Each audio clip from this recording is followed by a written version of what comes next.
পুরীতেও রঙের উৎসব, দোলের আনন্দে মাতলেন পর্যটকরা। রং, আবির, নাচে গানে মাতোয়ারা ওড়িশার সৈকত সহ।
দোলের দিন মমতা বন্দ্যোপাধ্যায়ের বিধানসভা কেন্দ্র ভবানীপুরে দাঁড়িয়ে শুভেন্দু অধিকারী তিনি বলছেন, নাস্তিকতা, ধর্ম নিরপেক্ষতা চলবে না।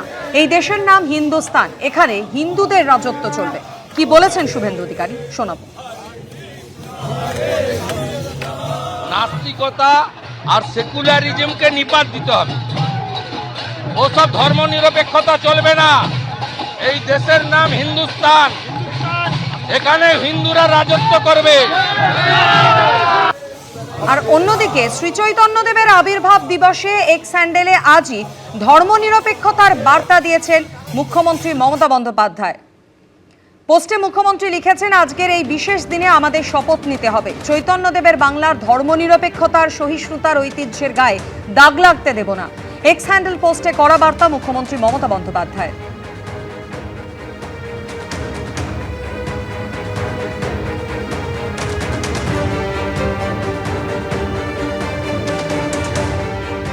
দোলের মধ্যে শুভেন্দু অধিকারী যেভাবে রাজনীতি মেলাচ্ছেন, তাতে উনি দোল উৎসবেরই অপমান করছেন। ভবানীপুরের সঙ্গে শুভেন্দু অধিকারীর কি যোগাযোগ জানি না। মেদিনীপুর থেকে ভবানীপুরে দোল উৎসব করতে এলেন, এর পেছনে রাজনীতি থাকতে পারে। শুভেন্দু অধিকারীকে পাল্টা আক্রমণ করেছেন দেবাশিস কুমার। উনি এসছেন, অংশ নিয়েছেন দোল, তাতে আমাদের কোনো হতেই পারে, ওনার ব্যক্তিগত ব্যাপার।